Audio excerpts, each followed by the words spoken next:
Halo, jumpa lagi dengan saya, Herbas. Pada kesempatan kali ini, kita akan mencoba membuat tips bagaimana cara membuat jurnal secara cepat dan mudah. Kita lanjut. Sebelum melakukan penjurnalan, yang harus kita pahami terlebih dahulu adalah patokan menentukan debit dan kredit dalam suatu transaksi. Saya tunjukkan patokannya adalah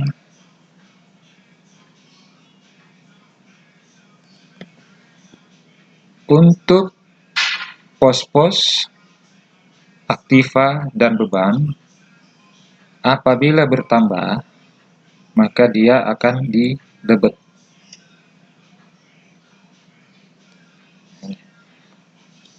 Dan apabila aktiva dan beban itu berkurang, maka dia akan dikredit.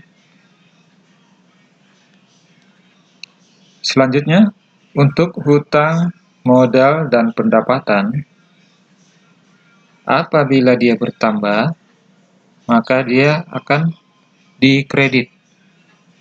Demikian juga dengan modal. Modal apabila bertambah juga dikredit, pendapatan pun juga apabila bertambah dikredit. Sebaliknya, apabila berkurang, maka dia berada di posisi debit. Ini debit. Demikian dengan modal dan pendapatan, apabila dia berkurang, maka dikredit.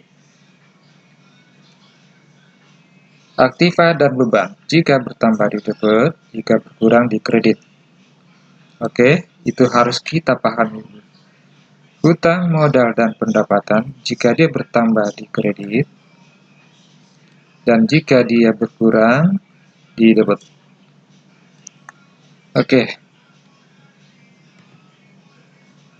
Nah, untuk dapat memahami, maka kita coba langsung saja kepada transaksi. Transaksi pada tanggal 17 Februari tahun 2020 dibeli barang dagang secara tunai sebesar 25 juta. Nah, di sini ada dua hal yang mempengaruhi transaksi, yaitu adanya tambahan uang tunai sebesar 25 juta. Oleh karena itu, jurnalnya adalah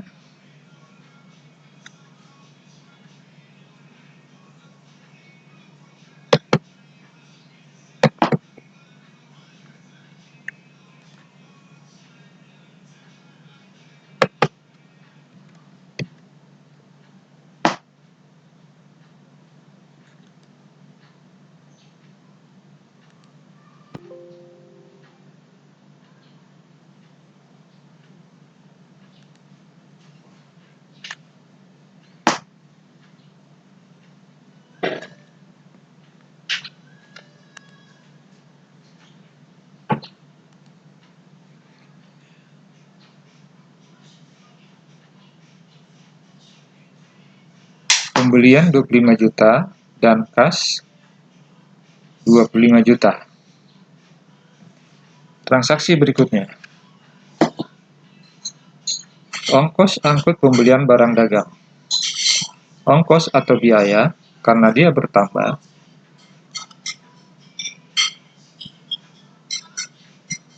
Ongkos dan biaya karena dia bertambah, maka kita akan debit ini.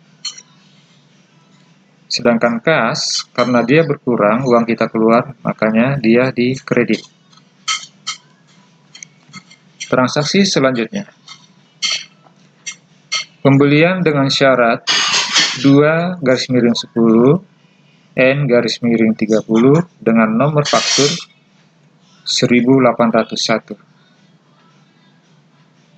Syarat 2/10 itu artinya adalah jika kita melakukan pembayaran hutang dalam jangka waktu 10 hari, maka kita berhak mendapatkan diskon atau diberikan diskon sebesar 2%. Oke, kita lanjut pada melakukan jurnal pada transaksi ini adalah pembelian. Pembelian itu sama dengan biaya. Nah, kalau pembelian bertambah atau biaya bertambah, maka kita akan debit 20 juta. Nah, sebagai lawannya adalah hutang. Kenapa hutang? Karena kita belum melakukan pembayaran. Maka kreditnya adalah hutang sebesar 20 juta. Lanjut. Dikembalikan barang dagang yang dibeli tanggal 19 Februari seharga 5 juta. Tadi waktu kita melakukan pembelian, kita jurnalnya adalah pembelian 20 juta dan lawannya adalah hutang. Karena ini barang dikembalikan, otomatis hutang kita akan berkurang. Jika hutang bertambah, posisinya di kredit, dan jika hutang berkurang, posisinya di debit. Nah, di sini adalah debit.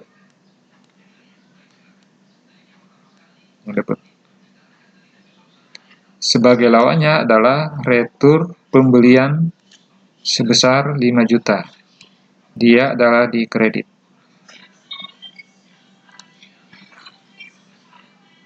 Retur pembelian ini merupakan akun kontrol daripada pembelian.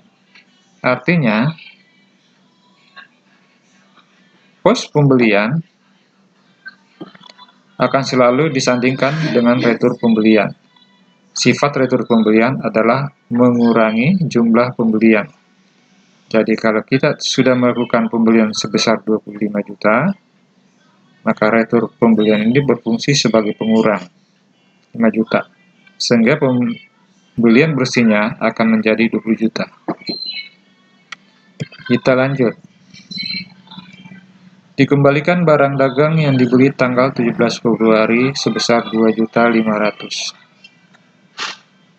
Sama dengan transaksi tadi, karena ini adalah pengembalian barang, maka hutang kita menjadi berkurang, sehingga didebit sebesar 2.500.000, dan retur pembelian kita kredit sebesar 2.500.000.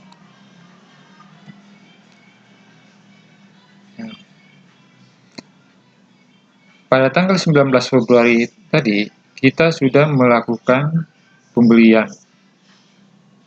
sebesar 25 juta. Tetapi, karena pernah kita retur sebesar 5 juta, sehingga yang tersisa adalah 20 juta. Bagaimana jurnalnya? Jurnalnya adalah pembayaran hutang. Kalau kita membayar hutang, berarti hutang kita bertambah atau berkurang? Tentu saja berkurang. Hutang berkurang berarti harus didebit. Oleh karena itu, jurnalnya adalah hutang debit sebesar 20 juta dan potongan pembelian karena kita membayarnya masih kurang dari 10 hari sejak kita membeli, maka kita mendapatkan diskon sebesar 2%. Untuk diskonnya, kita catat ke dalam pos potongan pembelian sebesar 400.000, itu hitungannya dari sini. Kemudian kas, karena kita kurangi dengan 400.000, sehingga jumlah yang harus kita bayarkan hanya sebesar 19.600.000.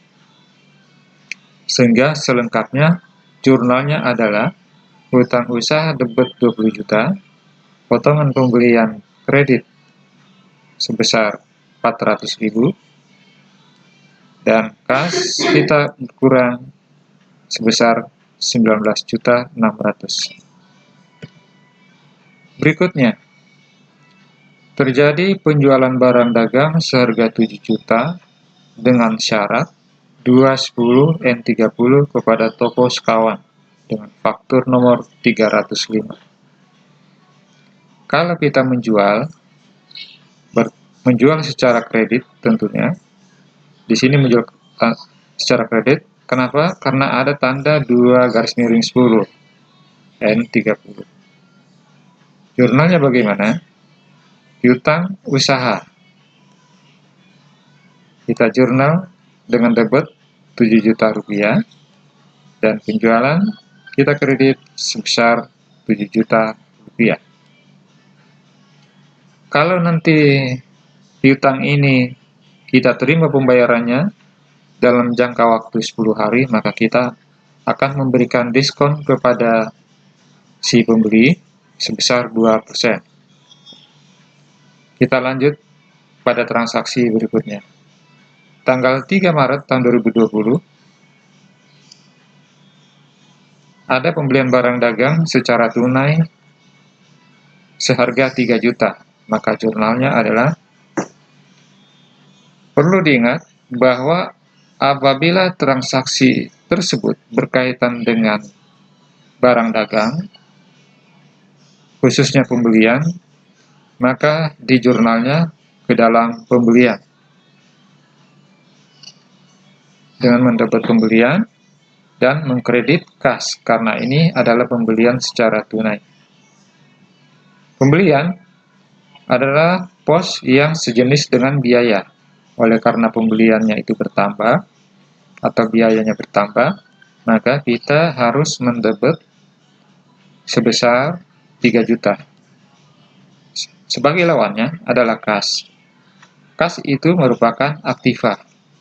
Karena kas kita keluar, artinya kas kita berkurang, dan apabila aktiva berkurang, maka posisinya adalah kredit.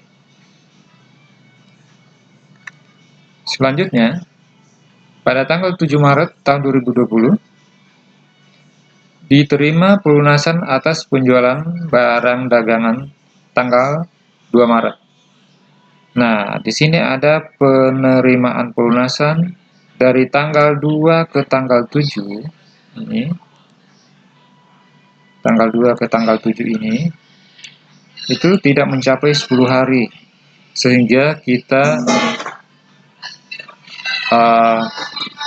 wajib memberikan diskon kepada pembeli sebesar 2%. 2% dari harga 7 juta ini kita dapat angka 140.000. Sehingga jurnalnya adalah, kas merupakan harta. Karena kas yang kita terima berarti kas bertambah, maka kasnya kita harus debit. Kemudian potongan penjualan. Potongan penjualan sebetulnya itu merupakan pengurang daripada penjualan. Nah, jika penjualan itu berkurang, maka harus didebit. Jadi kita debit sebesar 140 juta. Ini. Dan sebagai kreditnya adalah piutang sebesar 7 juta rupiah. Sehingga secara lengkap jurnalnya adalah kas 6.860.000, potongan penjualan 140.000, dan kreditnya adalah piutang sebesar 7 juta. Tanggal 10 Maret tahun 2020, transaksi pembelian barang dagangan secara kredit seharga 15 juta dari toko Herbas Jakarta. Kalau kita melakukan pembelian secara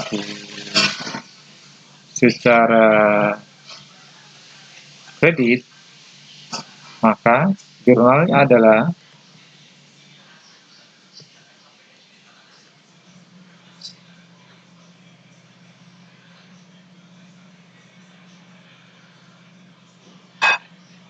transaksi pembelian barang dagang secara kredit. Oh, ini maaf, jurnalnya adalah, seharusnya ini debit. Ya. Jadi di sini 15 juta.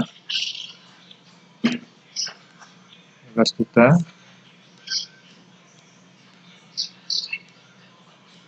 Ini salah. Dan di sini adalah 15 juta.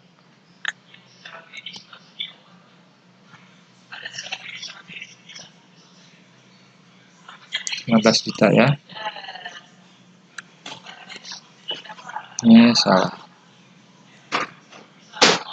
Piutang, debit, dan kreditnya mestinya penjualan.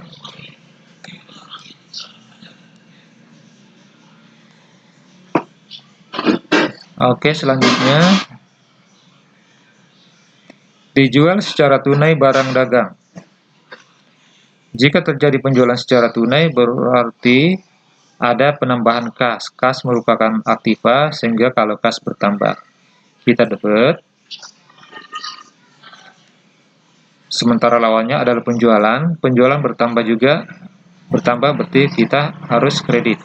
Ingat tadi, jika hutang, modal, dan penjualan itu bertambah, maka posisinya ada di kredit. Selanjutnya, dijual secara kredit barang dagangan seharga 7 juta kepada toko Budi Makmur. Kalau kita menjual secara kredit berarti ada piutang. Piutang bertambah sebesar 7 juta. Piutang itu merupakan aset atau aktiva, sementara penjualan bertambah sebesar 7 juta. Next, ongkos angkut penjualan kepada Tiki sebesar 300.000. Ongkos angkut penjualan. Ongkos angkut penjualan ini merupakan kelompok biaya sebetulnya. Karena dia sifatnya mengurangi nilai penjualan. Karena dia biaya, maka kita harus debit sebesar 300.000 dan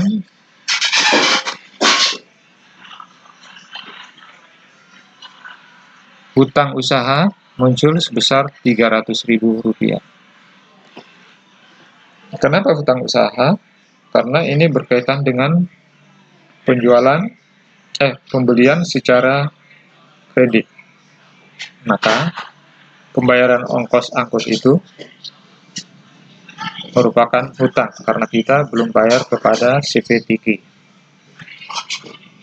Selanjutnya pada tanggal 17 Mei tahun 2020, CV Sejahtera menerima pengembalian barang yang telah terjual 15 Mei tahun 2020 kepada Budi Makmur dengan harga 6 juta.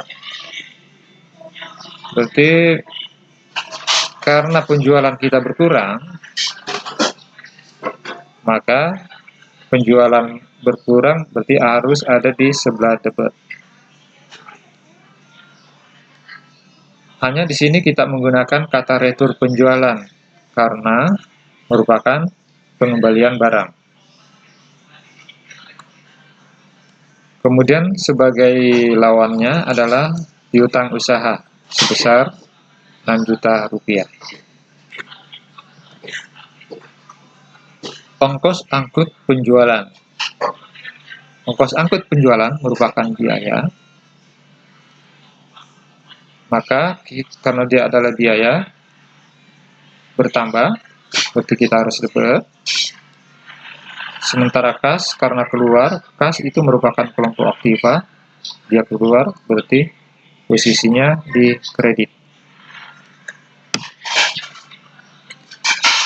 Kemudian pembelian itu merupakan juga biaya, kelompok biaya atau beban.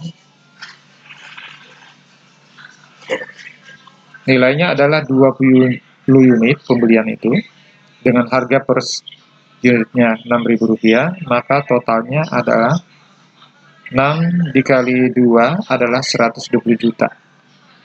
Karena pembelian bertambah atau biaya bertambah, kita debit sebesar 120 juta. Dan sebagai lawannya, karena kita belum bayar, maka dia dikredit sebesar 120 juta. Kita ingat lagi bahwa apabila hutang bertambah, maka posisinya ada di kredit.